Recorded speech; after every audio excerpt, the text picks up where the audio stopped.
Let's see the question, charging the whole cost of assets in the first year itself is not correct. क्या मतलब, मान लिया ये कहना चाह रहा है कि अगर मान लिया आपने कोई एसेट खरीदी है और उसकी कॉस्ट को आप पहले साल में एक्सपेंस में ट्रीट कर दो और वो खत्म हो जाएगा। देखो, मैंने कोई फर्नीचर खरीदा है बिजनेस के लिए, ठीक है, फर्नीचर नहीं, आप मशीन लगाओ, ठीक है, वो आप अच्छे समझ पाओगे।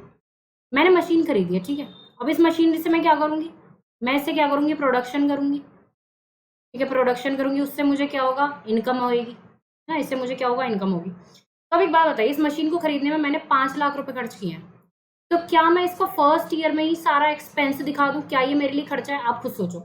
जिस खर्चे से करने से मुझे फ्यूचर में इनकम ही इनकम है और कई सालों तक इनकम है, क्या मैं उसको एक्सपेंस दिखा दूं और एक झटके में इसका इफेक्ट खत्म कर दूं?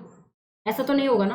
तो मशीन की कॉस्ट को एक साथ एक्सपेंस में नहीं दिखाना चाहिए। ये हमारे लिए क्या है, ये हमारे लिए हमारा खर्चा तो है, लेकिन ये हमें क्या देगा, फ्यूचर बेनिफिट देगा, इसलिए हम इसको कहाँ दिखाते हैं, एसेट में दिखाते हैं, ठीक है। लेकिन अब ये भी गलत हो जाएगा कि पूरा एसेट में दिखाते हो और आप इसको कहीं और शो ही ना करो।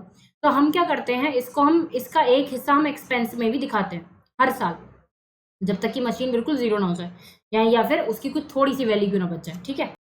और एक्सपेंस में उसको किसके रूप में दिखाते हैं, डेप्रिसिएशन के रूप में दिखाते हैं। हर साल इसमें से कुछ लेस करते हैं और उसको कहाँ दिखाते हैं, डेप्रिसिएशन के रूप में एक्सपेंसेस में दिखाते हैं। तो ये दोनों चीजें सही हो जाएंगी। एक तो हम इसको एसेट में दिखा रहे हैं और उसको हर साल यूज कर रहे हैं, हर साल यूज कर रहे हैं, जिससे हमें क्या हो रही है, इनकम हो रही है, बेनिफिट हो रहा है।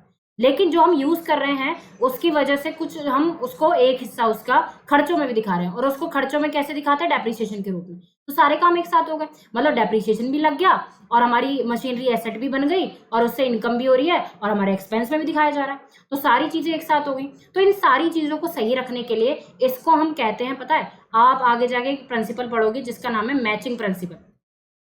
इसको मैचिंग प्रिंसिपल कहते हैं, यानी जिस एसेट से जब तक इनकम होती रहेगी तब तक उसका एक हिस्सा आप एक्सपेंस में भी दिखाते रहोगे, ठीक है। तो इसको हम कहेंगे मैचिंग, ठीक है। तो जब तक एक मशीनरी से रेवेन्यू हो रही है, इनकम हो रही है, तब तक आप उसका उस मशीन से रिलेटेड एक हिस्सा आप एक्सपेंस में भी दिखाओगे, यानी expense is equal to revenue, यानी मैचिंग होती रहनी चाहिए। समझ में आया?